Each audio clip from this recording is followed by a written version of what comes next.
তো আর সহজ সরল হয় না, সেজন্য এই যে এই পিঠাটা প্রেমের প্যাচ, দেখেন এটা প্যাচালোই। আমার কাছে ভীষণ ভালো লাগছে।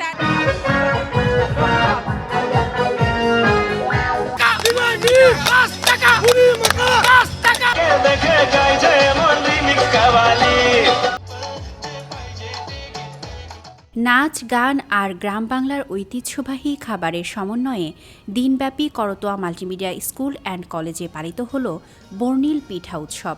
বিদ্যালয় প্রাঙ্গণ জুড়ে শিক্ষার্থীদের সাজানো স্টলে ছিল নানা রকম ব্যতিক্রমী পিঠার সমাহার। স্টলগুলোতে ঐতিহ্যবাহী ভাপা, পাটিসাপটা, চিতই কিংবা দুধপুলির পাশাপাশি দেখা যায় ঝালমুড়ি, ফুচকা, আচার, এমনকি ছিল আধুনিক উপকরণ দিয়ে তৈরি ফিউশন পিঠারও চমক। স্টুডেন্ট হিসেবে অনেক ভালো লাগতেছে, কারণ এই প্রথমবার আমরা স্টল দিয়েছি এবং ব্যবসায়ীর একটা আসতেছে নিজের মধ্যে থেকে। এখানে নাচতেছে, গাচ্ছে, এখানে অনেক স্টল বসতেছে, সবাই অনেক মজা করতেছে। সবচেয়ে বিষয় অনেক লোক এক জায়গায় হয়েছে, তার কারণে অনেক ভালো লাগতেছে। রঙিন ব্যানার, আলপনা আর গ্রামীণ সাজে সেজে উঠেছিল স্টলগুলো। কলেজ প্রাঙ্গণের একপাশে ছিল নাগরদোলনা। উৎসবের অন্যতম আকর্ষণ ছিল সাংস্কৃতিক পরিবেশনা। শিক্ষার্থীরা পরিবেশন করে লোকনৃত্য, দেশাত্মবোধক গান ও দলীয় নৃত্য।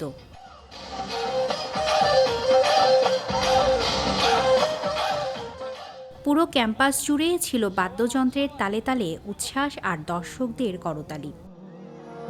করতোয়া মাল্টিমিডিয়া মডেল স্কুল দেখতে পারি বিউটিফুল। প্রতি বছরই নতুন নতুন রূপে আমাদের স্কুল সাজে, তো এবছরও নতুন রূপে স্কুল সেজেছে এই পিঠা উৎসবে। 26-এর ব্যাচ আমরা, আমাদের শেষ পিঠা উৎসব।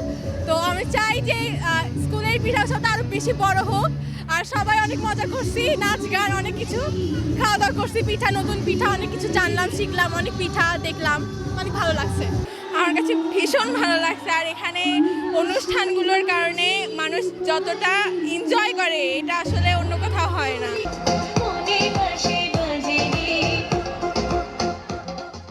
শিক্ষার্থীদের বইয়ের বাইরের শিক্ষা দেওয়ার পাশাপাশি গ্রাম বাংলার ঐতিহ্যবাহী পিঠার সাথে পরিচয় করিয়ে দিতে এমন আয়োজন বলে জানান Karatoya multimedia school and college কর্তৃপক্ষ। আমি মনে করি যে মানুষ বেঁচে থাকা অবস্থায় শিশুদের যে তাদের অনেক কিছু প্রয়োজন, এই প্রয়োজনে লেখাপড়ার পাশাপাশি এগুলি জানা দরকার। এই জন্য আমি অভিভাবককে বলবো যে আপনারা আপনাদের ছেলেমেয়েকে ভবিষ্যতে যেন জাতীয় যেগুলি ফল, জাতীয় যেগুলি উৎসব, জাতীয় যেগুলি পিঠা, এগুলি জানার জন্য আপনারা চেষ্টা করবেন। সেই সাথে শিক্ষার্থীদের দলগতভাবে কাজ করা, সৃজনশীল চিন্তা এবং নিজের সংস্কৃতি ও ঐতিহ্যকে পিঠা উৎসবের মাধ্যমে ফুটিয়ে তোলা হয়েছে বলে জানান প্রতিষ্ঠানটির শিক্ষকবৃন্দ। পিঠা উৎসব সেইভাবে আর হয় না, বাচ্চারাও পিঠা চেনে না, একটা দুইটা যা কিছু এটা সেখান থেকে ওই দোকান থেকে কিনে নিয়ে খেয়ে ওরা পিঠা খেয়ে থাকে। তো আমরা চাই যে বাচ্চারা আমাদের শিকড়টাকে চিনুক, আমাদের যে ঐতিহ্য, বাঙালির যে বাঙালিয়ানা, এটা চিনুক। এই বাঙালিয়ানাটাকে চেনাতে আমরা পিঠা উৎসবের আয়োজন বরাবর করছি, আগেও করেছি, এখনও করছি। অভিভাবকরাও সন্তোষ প্রকাশ করে বলেন, প্রযুক্তির যুগে এমন উৎসব শিশুদের শেকড়ের সাথে পরিচয় করিয়ে দেয়, যা তাদের মানসিক ও সাংস্কৃতিক বিকাশে গুরুত্বপূর্ণ ভূমিকা রাখে। প্রতি বছর এটা হয় স্কুলে, বাচ্চারা অনেক উৎসাহ পায়, আনন্দিত হয়, এবং আমরাও অনেক দেখা যাচ্ছে আনন্দিত হই এখানে এসে, অনেক ভালো লাগে আমাদের আসলে।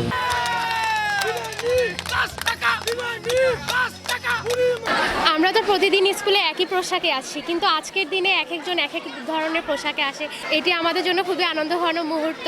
আজকের দিনটির জন্য আমরা প্রতি বছর অপেক্ষা করি। দিন শেষে র্যাফেল ড্রয়ের মধ্য দিয়ে শেষ হয় এই পিঠা উৎসব। নাচ, গান আর ব্যতিক্রমী পিঠার স্বাদে ভরপুর এই আয়োজন করতোয়া মাল্টিমিডিয়া স্কুল অ্যান্ড কলেজের শিক্ষার্থীদের মনে রেখে গেল এক আনন্দময় স্মৃতি। স্মৃতি সঞ্চয়িতা অর্থী, দৈনিক করতোয়া।